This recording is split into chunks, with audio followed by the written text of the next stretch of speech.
All right, hi guys. Hope पढ़ाई अच्छी हो रही है. Uh, Not much time is left, so try to reach out and ask whatever you guys need to. Hopefully, you're prepped for everything. तो जी, I thought कि ये जो questions मैंने भेजे थे, actually it's from this book.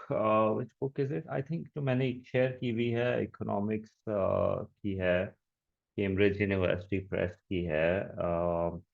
Endorsed book है, Colin Bamford and Susan Grant की. तो उसका जो डिजिटल वर्जन है, that is where I picked it up from. I don't know if I share Terry Cook's book with you guys on the drive, but let me see. मैं directly तुम लोगों को उस पर भेज देता हूँ. That's also a decent book. Obviously it's very late to be doing books. ये मैं पहले भी कह चुका हूँ कि please avoid the books right now. और ज्यादा से ज्यादा अगर बुक्स देखनी भी है तुमको, तो जस्ट टू सी कि अच्छा जी कौन से पार्ट्स रह गए हैं, या सिलेबस का कुछ छोटा मोटा एलिमेंट तो मिसिंग नहीं है. तो that's the only purpose book should be doing right now. या फिर अगर तुम कोई ऐसे कर रहे हो और ऐसे के अंदर कोई तुमको लगता है कि चीजें मिसिंग है, या कोई एक्स्ट्रा पॉइंट तुमको जरूरत है, you can pick it up from there. Otherwise, this was the book I won't recommend to really go over. Evaluation checklist भेजी थी. Please make sure that you take a look at that. उसमें से that would be the best way to tally कि जी क्या चीज़ है क्या चीज़ नहीं है कोर्स में. I've taught you not less but more. तो probably जो चीज़ें कुछ चीज़ें मैंने एक्स्ट्रा पढ़ा दी होंगी उसको माइनस ही करने की जरूरत पड़ेगी. I don't think there's much chance कि कुछ एक्स्ट्रा हो कोर्स के अंदर जो मैंने ना कराया हुआ हो. You might have to revisit. So today's and tomorrow's agenda is micro macro के कुछ ऐसे. रमजान के अंदर I started revision series. Macro मैंने करा दिया था, micro is completely left. But again there is drive and plenty of that. Hopefully यहाँ पे थोड़ा बहुत कवर हो जाएगा जो माइक्रो के एलिमेंट्स मैंने देखने थे. Right. So let's get into this. These are some questions which you can uh, experience. कैसे इनको solve करना है. Let's take a look at that. Yes, Ahmed Raza, I will go over, but at any point ये वाले questions के, if I have not answered the question you have mentioned, तो फिर वापस से raise करना questions. I'll go back into it. ठीक हो गया. Let me just start from the top ताकि एक सीरीज के अंदर we can do these questions. जी पहला क्वेश्चन देख लें. Explain the role of the factor enterprise in a modern economy. ये पहला पार्ट हो गया. This is your knowledge or analysis, and consider its importance in relation to the other three. ये हो गया तुम्हारा 2 मार्क का evaluation. ठीक हो गया. First thing is factor knowledge understanding में enterprise का तुमने मुझे मतलब बताना है. Enterprise, what do we mean by enterprise? Enterprise is one of the factors of production, right? और इसका रोल क्या है? We talk about two roles in it mainly. एक तो ये होता है कि जी ये बाकी 3 फैक्टर्स ऑफ प्रोडक्शन को ऑर्गेनाइज और कंबाइन करता है. कौन से 3 factors of production? Land, labour और कैपिटल, राइट. उनको ऑर्गेनाइज करके यू मेक अ गुड और सर्विस. और फिर जो risk you take of the uncertainty whether this business will succeed or not, whether the combination that you've done works or not, whether you would be able to continue the business or not. ये वो आपकी बातें होती हैं इसमें. Obviously you're the risk taker. So the two words we're looking for is organizing the factors of production and you being the risk taker. इसकी importance in relation to the other factors of production. अब ये थोड़ा सा आपका general discussion है कि जी important है कि नहीं है. And you literally need evaluation के अंदर to be literally take out a paragraph, make a paragraph of this discussing कि जी बाकी तीन factors of production different businesses के अंदर लैंड लेबर कैपिटल की डिफरेंट कॉम्बिनेशंस रिक्वायर्ड होती हैं। ठीक है, लाइक फॉर एग्जांपल अगर कोई वेयर हाउसिंग का काम है तो वेयर हाउसिंग के अंदर you need the warehouse, you need the racks, you need the machines, the forklift, a lot of capital is required. And you do need labor also to, work those machines, unless it's a lot more robotic. But still, अगर robotic भी है, तो which is capital, तो उसके लिए आपको human capital की requirement है, एक skillful बंदे की. Otherwise, human resource would suffice. Agriculture के अंदर you need a lot of land and labor, and capital might work also for you. But the thing is, बाकी फैक्टर्स ऑफ प्रोडक्शन की तो different combinations would work. Entrepreneur क्यों जरूरी है? Because the entrepreneur और the enterprise decide कि किसकी कितनी क्वांटिटी की रिक्वायरमेंट है, right? So that is why you will have to have a discussion of कि वो सबसे ज्यादा इंपॉर्टेंट क्यों है, क्योंकि वो डिसाइड करता है कि कौन से फैक्टर की कितनी क्वांटिटी की रिक्वायरमेंट है। ठीक हो गया, और डिसाइड करता है किसकी कितनी इंपॉर्टेंस है, right? I hope I have answered the question, but please do make sure that you give a good reasonable assessment importance को डिस्कस करते हुए, and your answer for 2 marks should clarify कि जी वो सबसे ज्यादा इंपॉर्टेंट है और क्यों। Sir, और do we तीन, write where he decides the efficiency and the productivity of the whole business? Sorry repeat. Sir, can we write through the entrepreneur? The entrepreneur decides the efficiency and the productivity of the entire business. If he doesn't organize the factors well, the efficiency of these three factors separately will be affected. या in a way, sure, in a way you could say, देखो हर factor of production के different combinations की different efficiencies होती है।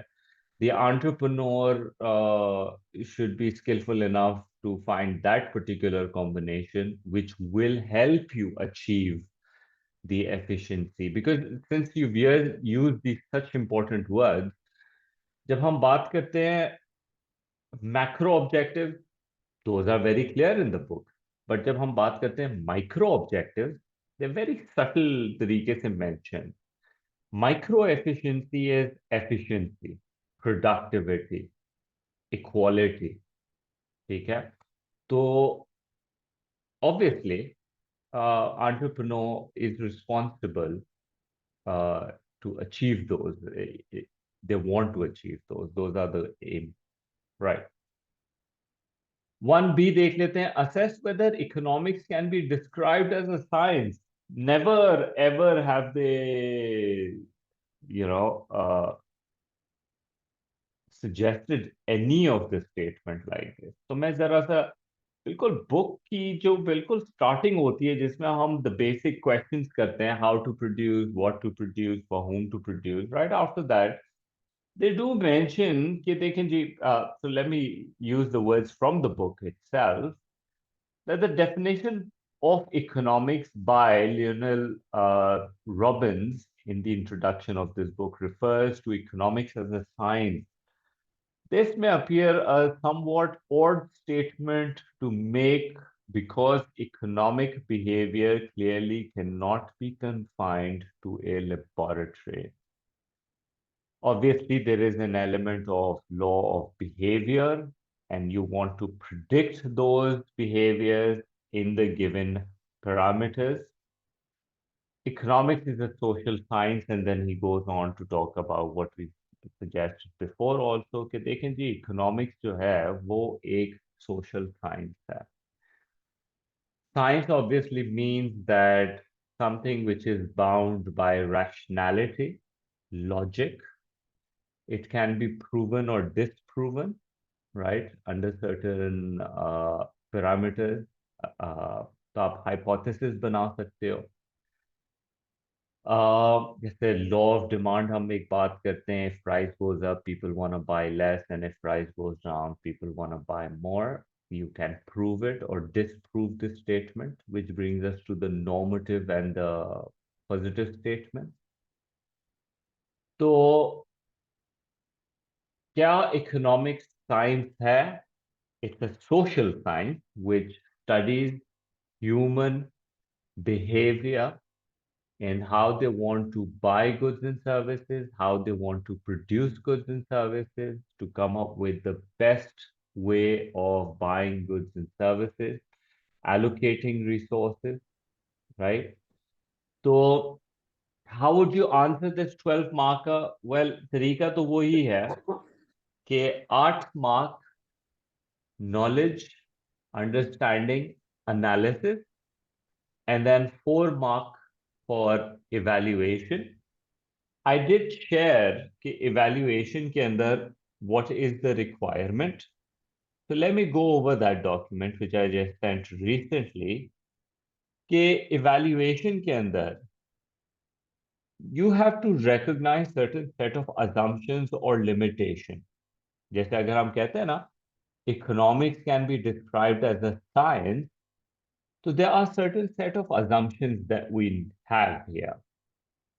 कि जो लोग हैं, they are always going for maximizing, whenever they're buying goods and services, they want to maximize happiness. Okay, that's why they're spending X amount of money on X amount of goods and services, right? They are rational, they are logical, they are consistent, right? They're going to continue to buy goods and services as long as it makes them happy, all right? They'll always prefer more over less, right? तो कुछ assumptions हैं जो हम लेके चलते हैं. However, we know फिर उसकी limitations क्या होती है कि जी जब हम theories बनाते हैं तो हम में पता है कि लोग कभी कभार irrational behavior करते हैं, जैसे peer pressure में आ जाते हैं, advertisements के control में आ जाते हैं. That's why advertisement works in the first place, right? So sometimes their behavior can be manipulated.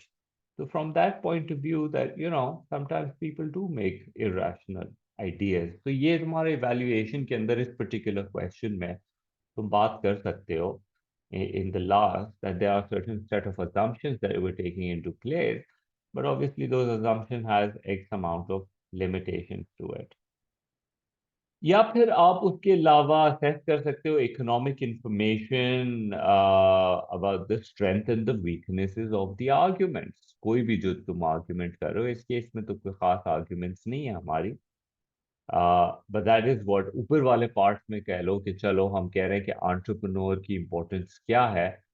तो जो भी आपने एवेल्युएशन में बोला है कि एंटरप्रेन्योर बहुत ज़रूरी है वगैरह वगैरह, तो उसकी आर्ग्यूमेंट के अंदर you can talk about the strength and the weakness कि जी entrepreneur क्या बहुत ही important है कि नहीं. ओके, या फिर आगे के जब क्वेश्चंस आएंगे जिसके अंदर हम इकोनॉमिक सिस्टम्स की बात करेंगे, तो your evaluation could be on the idea क्या मार्केट सिस्टम सबसे अच्छा है कि नहीं है. तो तुमने ऑब्वियसली का किन सिनेरियोज में बहुत ज्यादा है और किन सिनेरियोज के अंदर नहीं है, based on the living standard improvement and things like that. तो फिर obviously an reasoned judgement in the end, जो कंक्लूजन होगा तुम्हारा based on whatever you suggested on the top, तो वो तुमको इसमें असेस करना होगा. Can it be described as a science or not is your evaluation. Obviously, it's part of social science.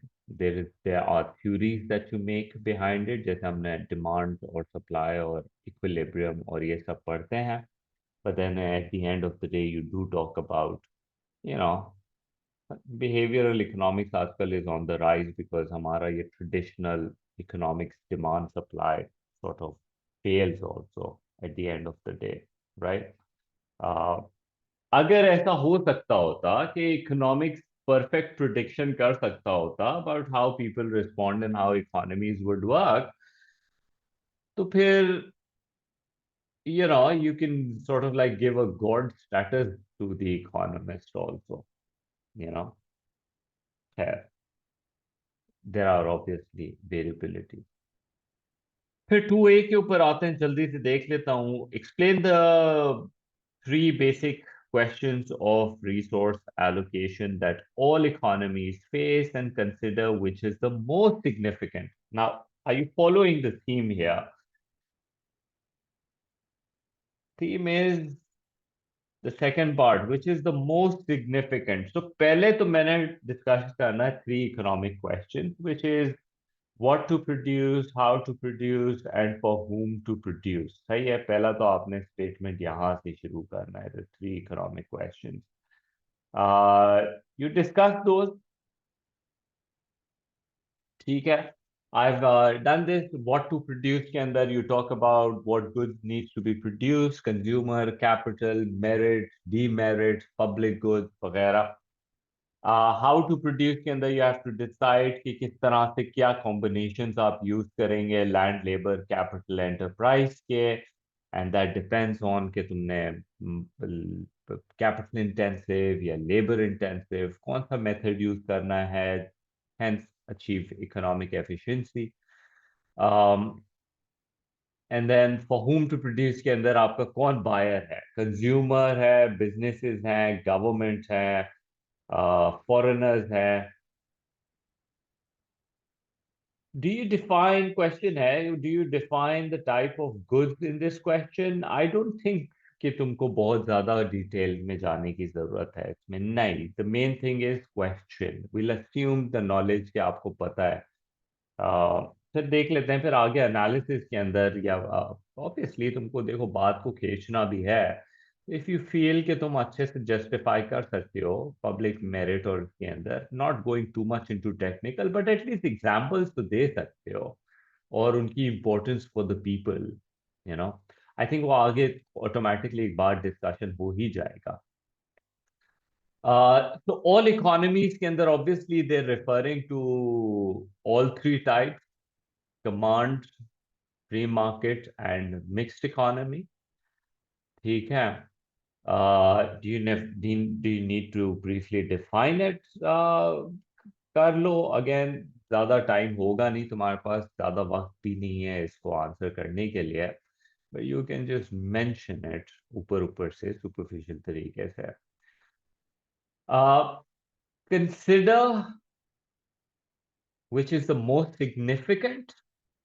तो जी इसके अंदर यू वुड से कि देखें जी, क्वेश्चंस तो तीनों ही आंसर करने हैं. कौन सा सबसे ज्यादा इंपॉर्टेंट है रियली डिपेंड्स ऑन के आप कौन सा इकोनॉमिक सिस्टम फॉलो कर रहे हैं. ठीक है.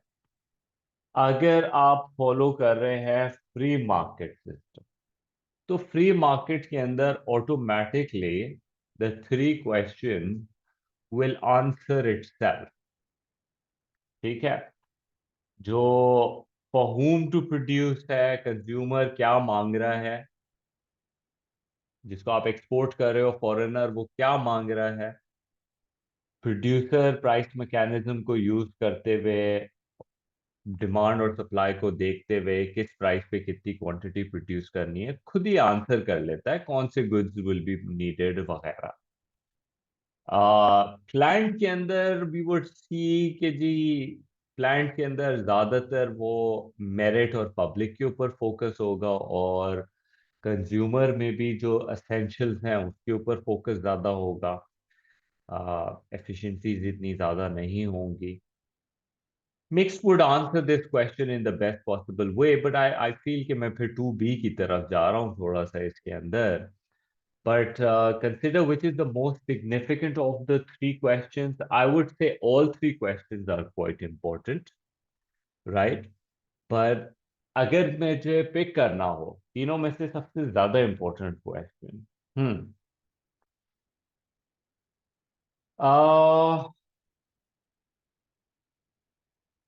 there's no one answer to that, honestly. Very complicated. I would see in terms of the stage of the country. I would say. अगर बहुत ही बेसिक सी इकोनॉमी है, अंडर डेवलप्ड और डेवलपिंग इकोनॉमी है, तो आई वुड से कि a good blend of public goods, जिसके अंदर आपका इंफ्रास्ट्रक्चर आ जाता है, because remember infrastructure facilitate private sector in producing goods and services. तो आई वुड से कि बेसिक पब्लिक गुड्स का होना, मेरिट का बेसिक होना, बाकी चीजें खुद ही डिमांड एंड सप्लाई की बेसिस पे, कंज्यूमर कैपिटल पे, बेसिक नेसेसिटीज का होना, एसेंशियल गुड्स, खाना पीना वगैरह. So what to produce would be an essential question for me. सबसे ज्यादा वही है मेरे ख्याल में कि क्या गुड्स एंड सर्विसेज होना चाहिए, राइट. फिर वो बात की बात है कि किस तरह से बनाना है और किसके लिए बनाना है. ठीक है, that would be the latter thing. But first would be कि कौन से गुड्स एंड सर्विसेज. अगर मेरे सर पे गन रखो और पूछो कि कौन सा सबसे ज्यादा इंपॉर्टेंट है, तो आई वुड से कि हाँ जी, ये सबसे ज्यादा इंपॉर्टेंट है. What to produce, the key question. But honestly मैं आइसोलेट कर नहीं सकता, बिकॉज मैं व्हाट टू प्रोड्यूस मैं डिसाइड कर रहा हूँ ऑन द बेसिस ऑफ किसके लिए मैं बना रहा हूँ.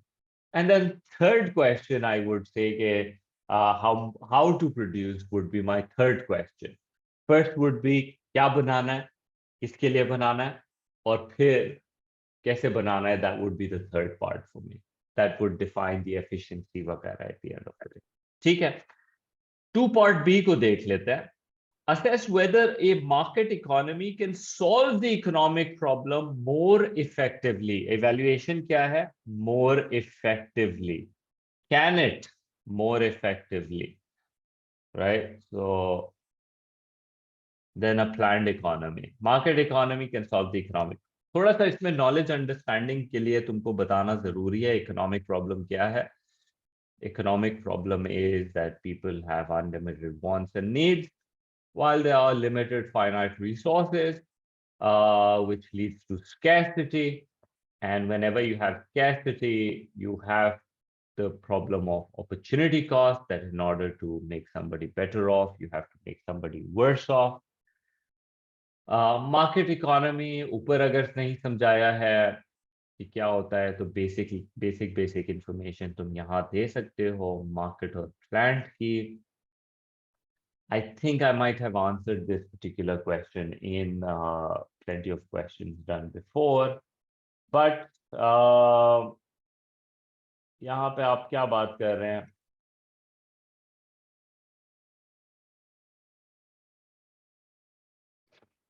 मार्केट इकोनॉमी के एडवांटेजेस.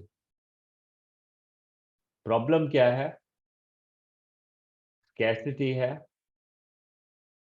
और वांट्स एंड नीड्स अनलिमिटेड है.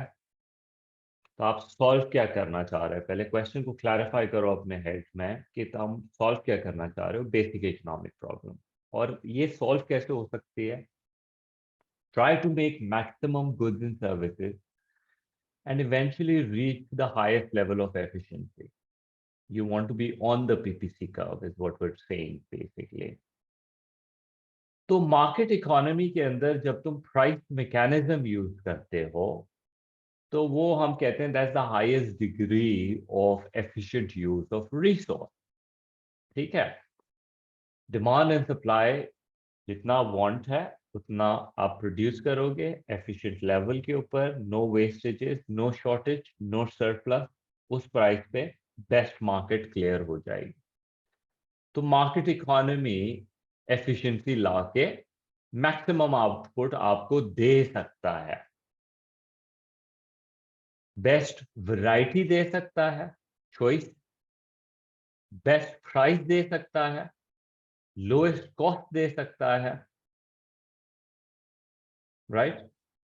तो ये तुमने एडवांटेजेस सॉर्ट ऑफ एक पैराग्राफ के अंदर प्लेस करने के मार्केट इकोनॉमी के advantages which leads to reduction in economic problem. मगर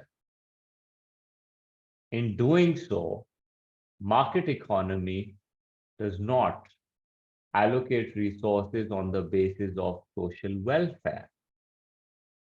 And that is what the planned economy tends to do more in a way.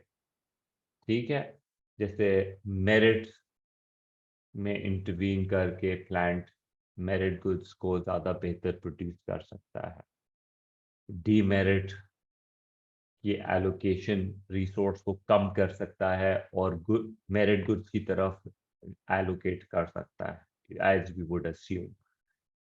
जो चीज़ें पोल्यूशन क्रिएट करती हैं, जो नेगेटिव हैं, जो रिसोर्सेज चीज़ों में जा रहे हैं, जो नेगेटिव इम्प्लीकेशंस क्रिएट करते हैं, planned economy, we take those resources out and put to good use.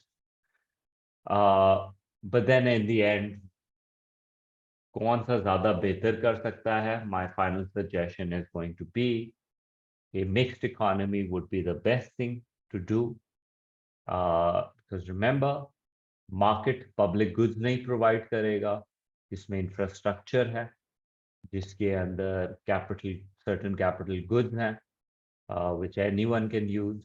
तो फिर वहाँ पे कमांड इकोनॉमी की इंटरवेंशन इम्पोर्टेंट हो जाती है, and that is where we would need the command economy to intervene and provide the goods, right? So along those lines, that is what you want to talk about over here.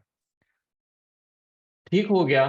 तो लेकिन remember, when you're answering the question, you have to keep in mind economic problem को solve करना है. That is the key agenda here. So you might want to, like, when you read the question, you want to like highlight this, when we're answering the question, it's not just advantages and disadvantages of market economy. It's more about कि वो advantages, disadvantages क्या economic problem solve कर रहे हैं कि नहीं कर रहे हैं. So that is the key thing which you have to answer here. और फिर finally your evaluation should be कि कौन सी economic system ज़्यादा effective है. तो you know कि दोनों कोई खास इफेक्टिव नहीं है, मिक्स्ड का ब्लेंड होना बहुत जरूरी है, दोनों का हिस्सा है होना जरूरी है. अब उस पर बात कर सकते हो कि मिक्स्ड के अंदर आप ज्यादा स्पेक्ट्रम अगर मुझसे चूज किया जाए तो आई वुड से कि मिक्स्ड के अंदर थोड़ी सी leaning towards market would be a good idea, with command only playing a role of government only playing a role of intervening wherever there is social welfare compromised by the market, because market does that, right? Okay, moving on. 3A के अंदर explain what is meant by division of labor and consider the strength of the relationship between division of labor and productivity. तो देखो जी, ये वाला chapter के ऊपर ना मैंने कोई खास ज्यादा इम्पोर्टेंस भी नहीं रखी थी. ओ लेवल में भी, बिजनेस स्टडीज में भी बहुत दफा पढ़ते हो तुम, तो let me just very quickly go over it. सबसे पहले explain the what is meant by division of labour, right? So एक brief knowledge and understanding of what is division of labor. I don't think you can explain division of labor before suggesting what specialization is. Specialisation के umbrella के अंदर division of labour आती है, ठीक है? Division of labour is one of the tools through which you achieve specialisation. तो specialisation हम कहते हैं कि जी, I will do the bookish one, that it's a process by which individuals, firms, regions and whole economies concentrate on producing those goods in which they have an advantage. आसान लफ्जों में समझा देना. But specialization, all we're trying to say is देखो individual कौन सी occupation करना चाहता है, firm कौन से प्रोसेस के अंदर ना, एक कपड़ा बनाना है, कपड़ा बनाने में डाइंग एक स्पेशलाइजेशन हो सकती है, पूरा कपड़ा बनाने में स्टिचिंग एक स्पेशलाइजेशन हो सकती है.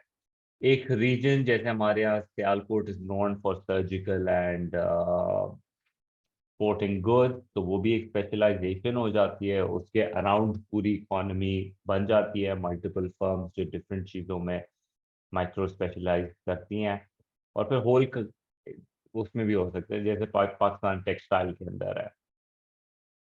डिवीजन ऑफ लेबर को समझाना बहुत जरूरी है कि क्या होता है division of labour. Division of labour is when you take a task,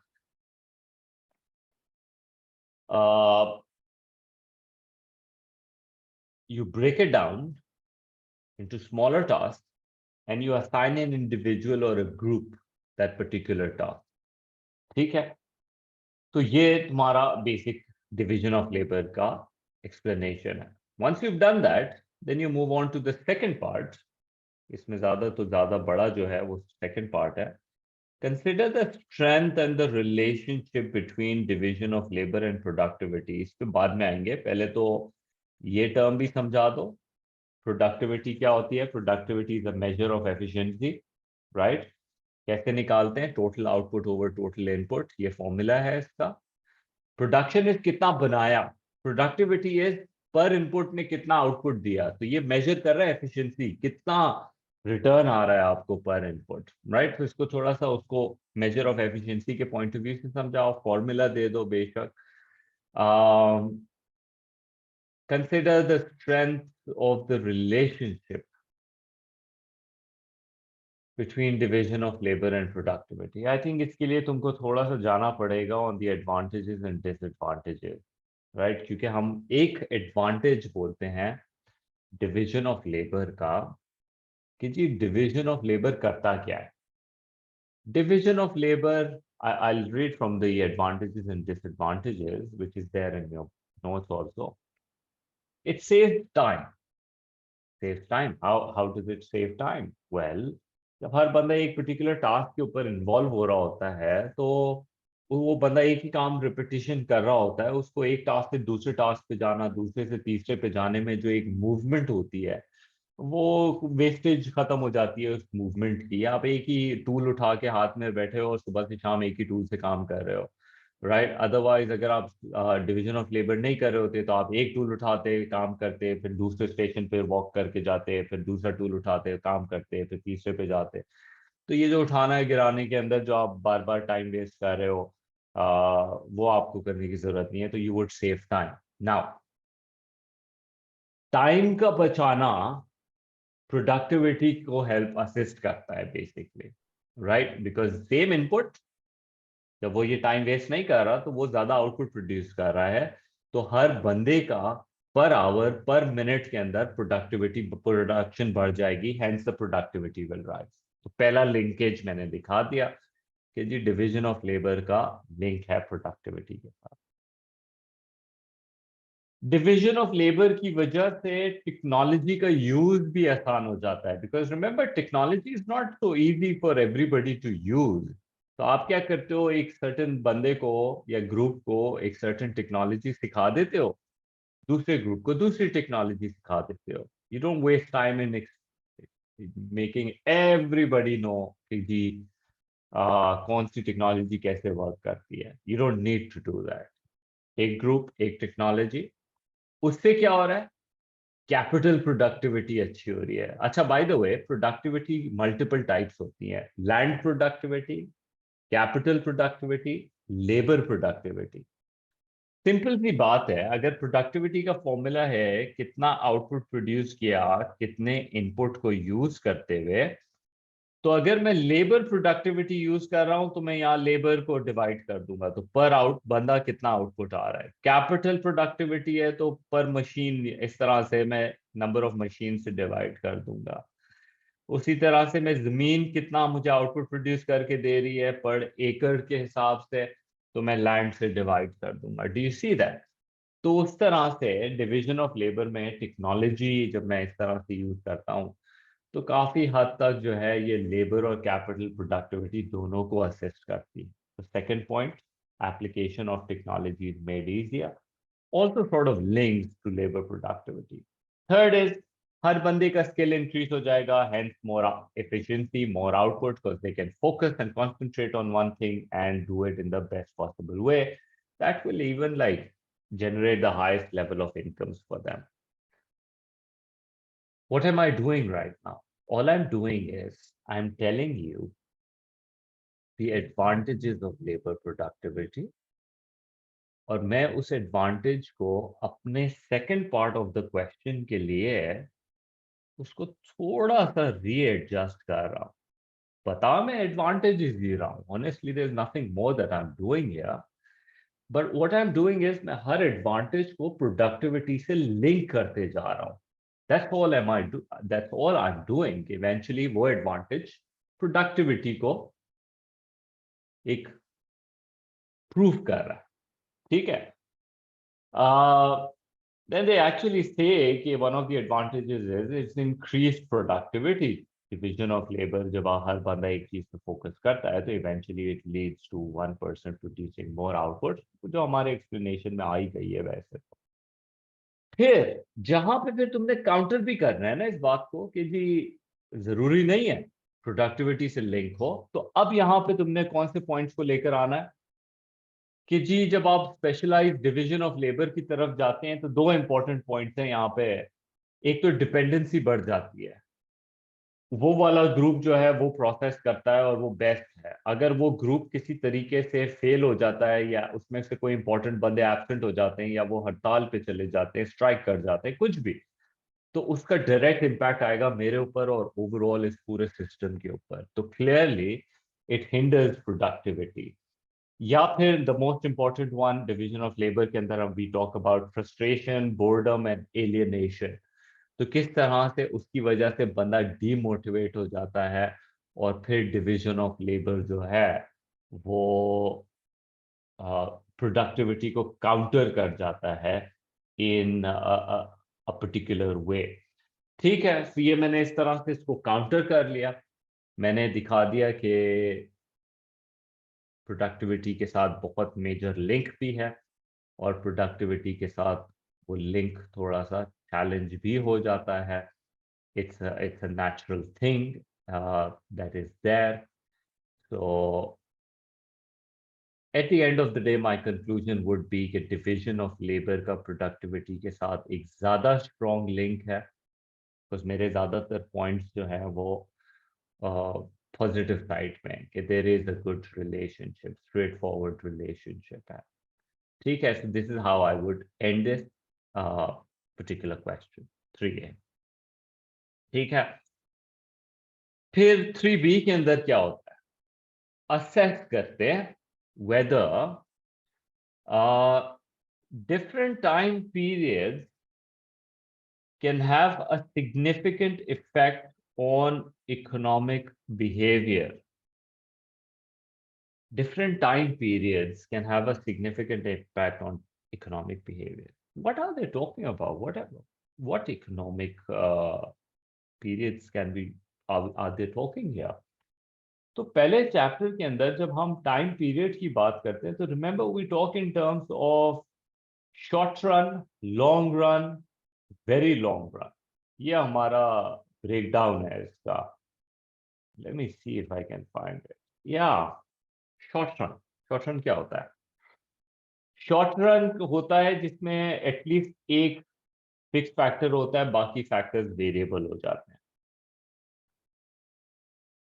long run होता है जिसमें सारे फैक्टर्स ऑफ प्रोडक्शन वेरिएबल है लेकिन स्टेट ऑफ टेक्नोलॉजी आप कांस्टेंट रखते हो. वेरी लॉन्ग रन के अंदर आप फैक्टर्स ऑफ प्रोडक्शन भी चेंज कर सकते हो और स्टेट ऑफ टेक्नोलॉजी भी चेंज कर सकते हो. तो इसमें इकोनॉमिक बिहेवियर ये टर्म है क्या? Economic behaviour. Economic behavior is that you want to allocate your resources in the best possible way while getting the best return. Economic agents कौन है? Consumers, producers, government, labor, foreigners. ये सब वो लोग हैं जो जिनका स्टेक है रिसोर्सेज की एलोकेशन और getting the best return out of this thing. ठीक है. तो इसमें टाइम पीरियड्स का क्या रोल है? पहले तो तुमने ऑब्वियसली सारे टाइम पीरियड्स को समझाना है. If you don't have a clarity on that, give me a moment and let me explain you the whole thing. Agriculture के पॉइंट ऑफ व्यू से उठाते हैं. ठीक है discussion. Short run is a time period जिसके अंदर हम कहते हैं कि मेरे पास एक जमीन है, उस जमीन के साथ मेरे पास एक ट्रैक्टर है या एक्स नंबर ऑफ टूल्स हैं. ये कैपिटल हो गया और जमीन लेबर हो गया. Entrepreneur is the owner, the landlord, or whoever who owns these factors of production. Labor would be the farmers working for him. ठीक है, तो शॉर्ट रन टाइम ड्यूरेशन क्या है? Short run time duration is कि उसके पास एक जमीन है और certain x number of tools है, लेकिन साल के अंदर सीजन के हिसाब से वो नंबर ऑफ लेबर को इंक्रीज और डिक्रीज करता है। मीनिंग, जब आपने जमीन को तैयार करना है, तैयार करना मतलब कि एग्रीकल्चर के लिए उसका making sure that the soil is fertile and all of that, ploughing, seeding वगैरह आपने करनी है, तो उस वक्त आपको लेबर की जरूरत है, तो you hire farmers, you use or you rent those particular tractors and all। अब आपने ग्रो कर दिया, आपने लगा दिया सारा। इसमें शॉर्ट रन क्या हुई? जमीन फिक्स्ड है, टूल्स फिक्स्ड है, लेबर आपने इंक्रीज कर दिया, लेबर वेरिएबल है, तो ये शॉर्ट रन पोजीशन हो गई। फिर आपने पूरे साल में क्या किया? पूरे साल में फिर आपने लेबर को फायर कर दिया, आपने कम नंबर ऑफ लेबर को रखा, तो लेबर हो गया वेरिएबल। अब लेबर कम हो रहा है, लेकिन जो आपके पास टूल्स हैं, ट्रैक्टर्स हैं, वो तो आपके पास है, रखे हुए हैं, वो तो आप चेंज नहीं कर सकते, और जो जमीन है वो वही है, तो आप शॉर्ट रन में ही चल रहे हो पूरा साल। फिर हार्वेस्टिंग का टाइम आया, तो आपने क्या किया? लेबर को और हायर किया, क्योंकि अब हार्वेस्ट करनी है। बाकी कैपिटल भी वही है और जमीन भी वही है, तो ये पूरा एक साइकिल हो गया, एक साल का साइकिल हो गया, जो कि बेसिकली शॉर्ट रन में ही चल रहा है, और अगले साल भी यही हो रहा है, उसके अगले साल भी यही हो रहा है, उसके अगले साल भी यही हो रहा है। एक ही जमीन के अंदर आप लेबर को इंक्रीज और डिक्रीज कर रहे हो, तो 25 साल अगर आप यही कर रहे हो, तो आप 25 साल से शॉर्ट रन में ही हो। ठीक हो गया। लेकिन अगर इन 25 साल के अंदर आप हर साल जमीन भी खरीदते गए, लेबर भी इंक्रीज और डिक्रीज करते गए, और ट्रैक्टर भी खरीदते गए, तो अब क्या हुआ? अब आप 25 साल आपका एक लॉन्ग रन पोजीशन दिखा रहा है, क्योंकि इस 25 साल के अंदर आपने सारे फैक्टर्स को अपग्रेड करते गए, इंक्रीज करते गए। तो try and understand this idea कि शॉर्ट रन और long run is not actually a calendar year. Short run and long run is कि आप कौन से ड्यूरेशन के अंदर आपके पास फिक्स फैक्टर्स हैं, और कौन से ड्यूरेशन के अंदर आपके पास सारे फैक्टर्स वेरिएबल होते गए। अगर एक भी फिक्स फैक्टर है, तो आप शॉर्ट रन में ऑपरेट कर रहे हो।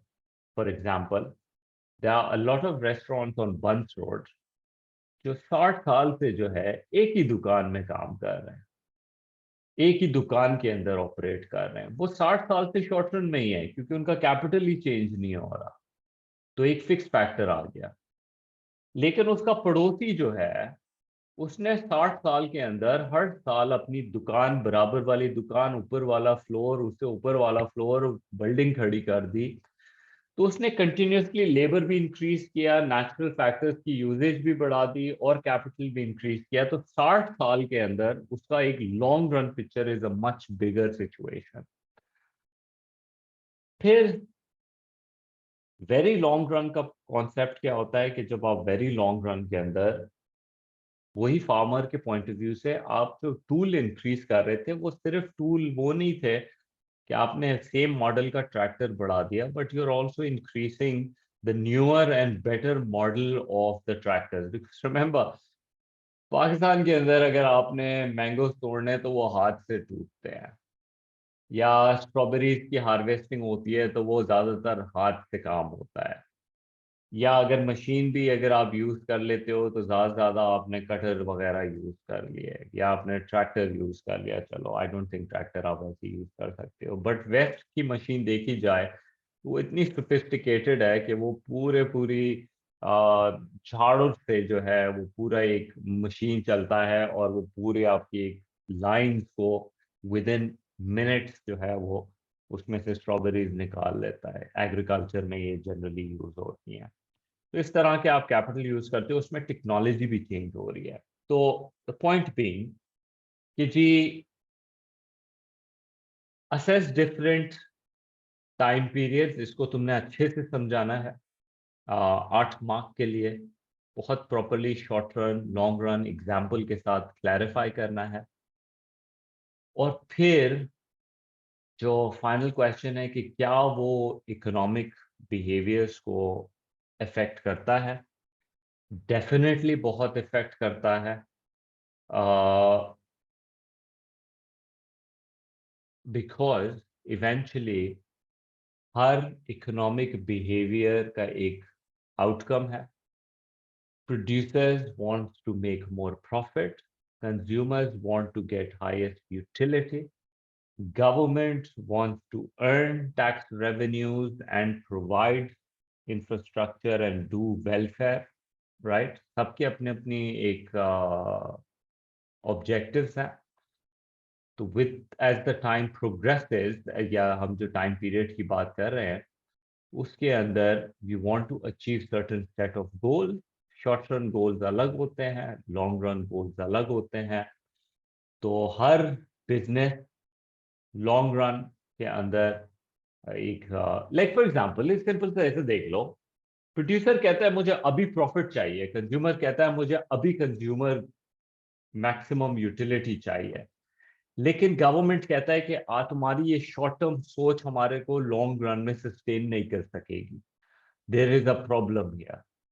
या प्रोड्यूसर कहता है कि देखो आज मैं गुड्स एंड सर्विसेज बना लूं, लेकिन अगर यही पैसा मैं रिसर्च एंड डेवलपमेंट में डाल दूं तो मुझे फ्यूचर में अच्छे रिटर्न्स मिलेंगे लॉन्ग रन के अंदर।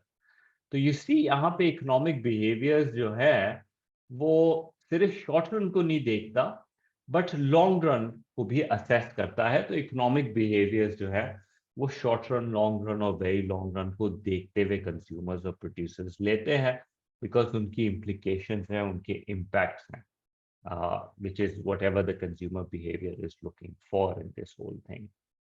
ठीक हो जाता है। ओके जी, moving on. 4A, I think हमने बहुत टाइम अच्छे से लगाया भी है इस वाले क्वेश्चंस के अंदर, ये सैंपल में भी है। और यही वाला क्वेश्चन जो है was it there in the March, but I would again assume कि पीपीसी बड़ा जरूरी है। Explain what is shown by production possibility curve and consider the importance of distinction between movement and shift। ये question दोबारा आ सकता है, बिल्कुल आ सकता है, and I would say कि बिल्कुल इसको पक्का करके जाओ। Movement along the curve opportunity cost के कॉन्सेप्ट को एक्सप्लेन करता है। ऑनेस्टली जितना भी मैंने तुमको पढ़ाया और इस क्वेश्चन को बार बार दिया असेसमेंट्स के अंदर और डिस्कशंस के अंदर, पर तुम लोग फिर भी इस आंसर को अच्छा सा नहीं कर रहे हो। ये क्वेश्चन बहुत इंपॉर्टेंट है। प्लीज शिफ्ट के रीजन और मूवमेंट के डिस्कशन कंज्यूमर से कैपिटल की तरफ लेके जा रहे हैं। One of the questions one of the kid assured उसमें आया था कि जी हम जो है शॉर्ट रन और लॉन्ग रन इम्प्लीकेशंस बताएं पीपीसी को दिखाते हुए कि अगर हम कंज्यूमर से प्रोड्यूसर की तरफ रीएलोकेट करें रिसोर्सेज, तो PPC movement along the curve reallocation दिखाता है। कंज्यूमर से कैपिटल की तरफ मूवमेंट, तो you going movement along the curve, you give up some in order to have some more. Short run के अंदर क्या होगा, कंज्यूमर लूज करेगा, फर्म्स गेन करेंगी। लॉन्ग रन में क्या होगा, लॉन्ग रन में शिफ्ट आउटवर्ड्स आएगा। क्यों शिफ्ट आउटवर्ड्स आएगा, बिकॉज जब तुम कैपिटल ज्यादा प्रोड्यूस करोगे तो तुमको दोनों गुड्स फ्यूचर में बनाने को मिलेंगे। इसी का उलट कर दो, कैपिटल से कंज्यूमर की तरफ मूवमेंट करो, तो अब शॉर्ट रन लॉन्ग रन में क्या होगा, फर्म सफर करेंगी, कंज्यूमर्स को फायदा होगा, लेकिन लॉन्ग रन में पीपीसी इनवर्ट शिफ्ट होगा। प्लीज ये वाले क्वेश्चन को गौर से देखो। इसमें कुछ खास और तो कुछ है नहीं, I think for simple straightforward सा क्वेश्चन है। Part B, assess which of the factors that could cause the shift of a PPC to the left are likely to be the most important. Evaluation क्या है? उन factors में से सबसे ज़्यादा important factor कौन सा है? If you don't answer that specifically using these sentence, like मेरा last evaluation का 4 mark का, by the way 4 mark is 1/3 of the question. तो प्लीज मेहरबानी करके उसको 4 लाइनों में खत्म नहीं करो, उसको डिसेंट अमाउंट एक पूरा पैराग्राफ दो, अच्छा खासा एक पेज, आधा पेज का, और मोर देन आधा page, in fact it should be 3/4 of a page, but give it a importance, right? अच्छे से आंसर करो, कौन सा अच्छा इंपॉर्टेंट है। असेस द फैक्टर, पहले तो कौन कौन से फैक्टर्स हैं जो शिफ्ट टू द लेफ्ट करते हैं। तो हमने पीपीसी के अंदर सर्टेन फैक्टर्स पढ़े भी हैं, let me go over from the bookish point of view only. जो शिफ्ट फैक्टर्स है, bye the way micro macro का मैंने कराया हुआ है नोट्स के अंदर, प्लीज जाके जरूर देखना कि पीपीसी माइक्रो और मैक्रो एलिमेंट्स को कैसे डिस्कस करता है। इंक्रीजिंग और डिक्रीजिंग इसमें नहीं दिया हुआ क्वेश्चन के अंदर, उसको भी देखना बहुत जरूरी है, वो कोई आसान सी चीज नहीं है। शिफ्ट के factors, investment in improve technology, that's an outward shift. इसका इनवर्ट शिफ्ट क्या होगा? टेक्नोलॉजी का ऑब्सोलीट हो जाना, ठीक है, यूज अप हो जाना, डेप्रिशिएट हो जाना, that's an inward shift. Resource का एग्जॉस्ट हो जाना, डिप्लीट हो जाना, खत्म हो जाना, जैसे हमने सीएनजी फूक दी सारी गाड़ियों में डाल डाल के, राइट? तो वो ऑब्वियसली उसका आपका पीपीसी में इनवर्ट शिफ्ट आ गया, बिकॉज अब गाड़ियों के लिए भी कम है और फैक्ट्रीज के लिए भी कम है, तो बहुत कंज्यूमर और कैपिटल पॉइंट ऑफ व्यू से रिडक्शन हो जाती है। Decrease in the supply of labour, खास तौर पे ह्यूमन कैपिटल डी स्किल हो जाना या मुल्क छोड़ के चला जाना, रिसोर्स की पुअर मैनेजमेंट करना, राइट?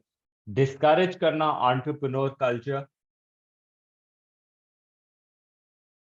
इन सब में से सबसे ज्यादा इंपॉर्टेंट कौन से फैक्टर्स है?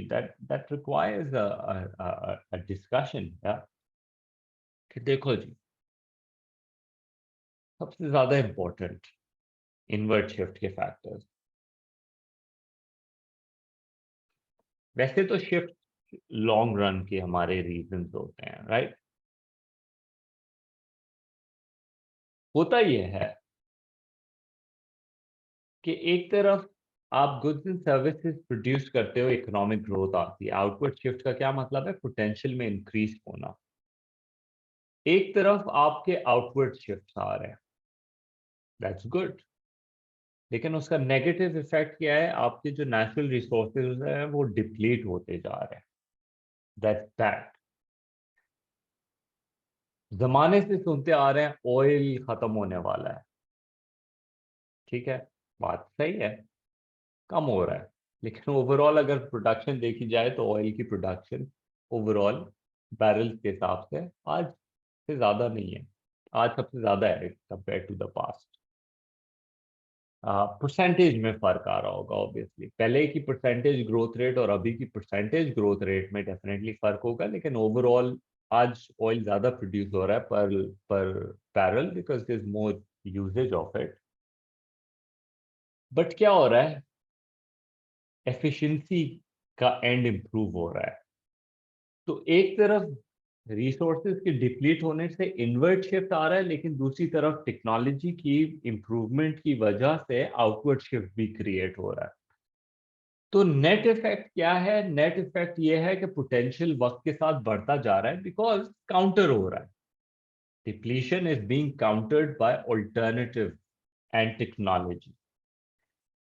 मेरी नजर के अंदर अगर हम बात करें, like this question is saying कि कौन सा सबसे ज्यादा इंपॉर्टेंट फैक्टर है, तो आई वुड से सबसे इंपॉर्टेंट है कि अगर टेक्नोलॉजी वर्सन हो रही है, डिप्लीट हो रही है, ऑब्सोलीट हो रही है, और आप उसको अपग्रेड नहीं कर रहे हो, तो फ्यूचर बहुत बुरा है। अंडरस्टूड? रिसोर्सेज इधर उधर से अक्वायर हो सकते हैं, लेबर आप दुनिया से इमिग्रेट कर सकते हो, लेकिन टेक्नोलॉजी अगर आप टाइमली अडॉप्ट नहीं करते हो, उसकी वजह से इकोनॉमी में स्लो डाउन आ जाता है, उसकी वजह से इनकम जनरेशन कम होना शुरू हो जाती है, तो ऑटोमेटिकली पूरा मुल्क कंपेटिटिवनेस लेवल के ऊपर भी लूज आउट कर जाता है इंटरनेशनल मार्केट्स के अंदर, और इनएफिशिएंसी की वजह से उसका ट्रेड भी नहीं होता और इंपोर्ट भी बढ़ जाता है। लोकल प्रोडक्शन और एम्प्लॉयमेंट को वो बहुत नेगेटिवली अफेक्ट करता है।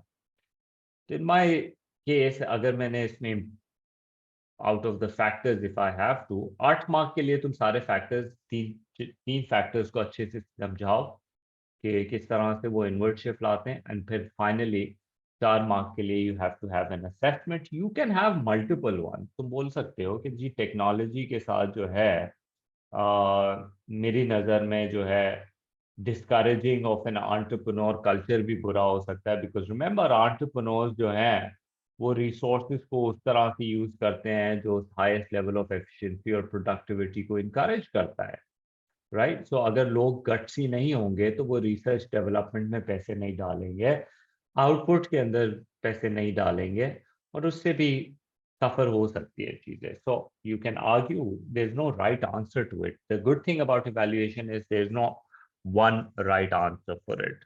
बहुत सारे राइट आंसर्स हैं इसमें। Alright, most important, again if I have to choose कि इस साल के लिए क्या इम्पोर्टेंट क्वेश्चन है, आई वुड डेफिनेटली 5A को मैं जरूर, 5A 5B को, और अलोंग दीज लाइंस इस टॉपिक की मैं बात करता हूँ। Explain with the use of examples the distinction between free and private goods and consider whether both require an allocative mechanism. अच्छा सवाल है। फ्री गुड और private good, free good versus economic good का डिस्कशन है। सबसे पहले तो तुम सबसे बड़ी जो गलती करोगे यहाँ पर, जो मुझे पता है तुम लोग करोगे, और इस आंसर को 8 आउट ऑफ 8 की जगह 2 आउट ऑफ 8 की तरफ ले जाओगे एक स्टूपिड हरकत की वजह से। और मैं डे वन से उस स्टूपिड हरकत को ठीक करने की कोशिश कर रहा हूँ, लेकिन आज डे टिल टुडे मुझे ये सवाल आ रहे हैं। फ्री गुड पब्लिक गुड नहीं है, पहली बात। फ्री गुड्स वो गुड्स हैं जो अबंडेंट है आपकी सोसाइटी में, आपकी इकोनॉमी के अंदर, और वो नेचुरली प्रोवाइडेड है, उनकी कोई अपॉर्चुनिटी कॉस्ट नहीं है। जैसे हवा हो गई, राइट। हवा से आप बिजली भी बना सकते हो चाहो तो, ठीक है। उसी तरह से सी वाटर हो गया, अबंडेंट है, ठीक है। In certain countries rain water हो सकता है अगर आपके पास बहुत बारिश आती है और कंसिस्टेंटली आती है, जैसे यूके वगैरह हो गया। तो ये वो गुड्स हैं जो अबंडेंटली प्रोवाइडेड हैं इन नेचर, एंड उसको हार्नेस करने में there is no concept of scarcity, और there is no opportunity cost to it. यहाँ पे डिमांड और सप्लाई फेल हो जाता है, बिल्कुल अप्लाई ही नहीं हो सकता फ्री गुड्स के अंदर, तो देयर इज नो वे,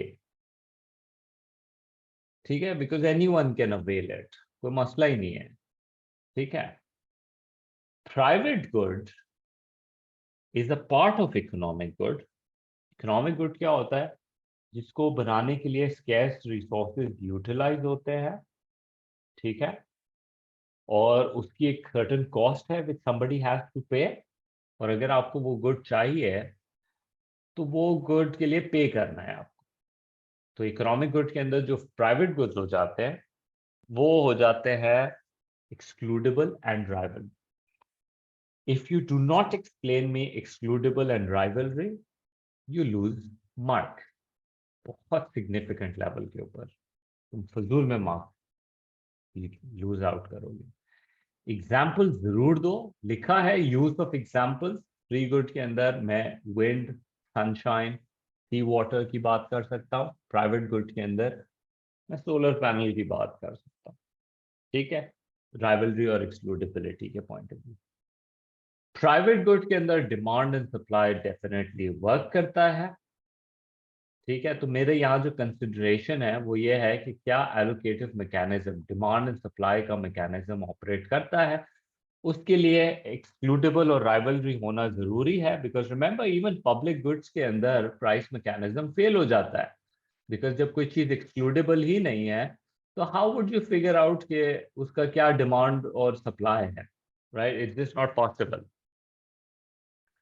तो दैट हाउ यू, इसके क्वेश्चन के और क्या हो सकते हैं? पब्लिक प्राइवेट का भी आ सकता है, मेरिट डीमेरिट का भी आ सकता है, प्राइवेट का मेरिट के साथ भी कंपैरिजन आ सकता है, पब्लिक का मेरिट के साथ आ सकता है। ये सारे कॉम्बिनेशन तुम्हारे को बहुत ही ज्यादा क्रिस्टल क्लियर होने चाहिए। I have done essays on this on the final play.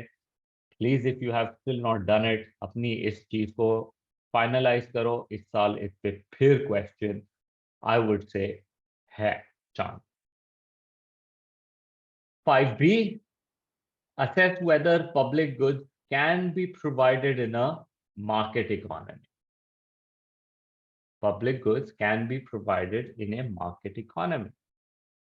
Assess करें जी। Many times we have discussed knowledge understanding, because obviously part A के अंदर फ्री गुड और प्राइवेट की बात हुई है, तो पब्लिक गुड यहाँ पे नॉलेज अंडरस्टैंडिंग में क्योंकि अब डेफिनेशंस भी has become part of 12 markers, तो यू हैव टू सजेस्ट। पहले मेरे फाइनल प्ले के अंदर ज्यादातर डिस्कस मैंने ये बोला होगा कि जी there is no need to define the terminologies, but now क्योंकि अब वो पार्ट हो गया and I have always said कि देखो पार्ट ए में नहीं है तो एटलीस्ट फॉर स्टार्टर्स जरूर समझाया करो। तो नाउ तो it has there is a mark to it. Non excludability, non rivalry के पॉइंट ऑफ व्यू से बात को समझाते हुए market economy how does it operate, पहला पार्ट के अंदर ऑब्वियसली मार्केट इकोनॉमी को प्राइस मैकेनिज्म से लिंक कर दो जरा सा, और फिर तुमने बेसिकली शो करना है कि जी मार्केट इकोनॉमी के अंदर फ्री राइडर प्रॉब्लम का इशू जो है, और नॉन एक्सक्लूडेबिलिटी की वजह से खास तौर पे मार्केट्स जो है पब्लिक गुड्स नहीं प्रोवाइड करेंगी, right? Because they can't profit from it.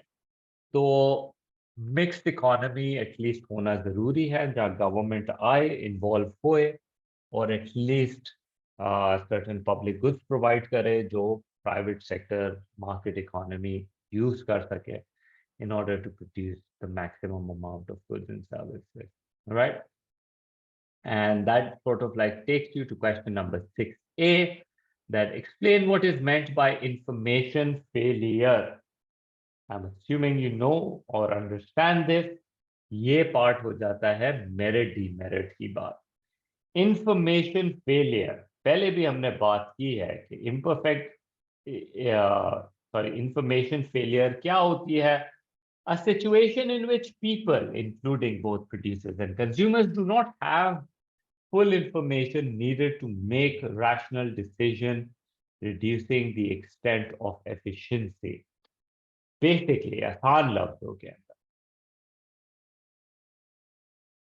consumers lack the understanding कि merit good उनके लिए अच्छे हैं, उनको आज X number of funds associate करने चाहिए in consuming more of these merit goods because their future will be brighter, but because they cannot vision or have the foresight of what benefits they can have, that information failure sort of limits their consumption and hurts them in the long run.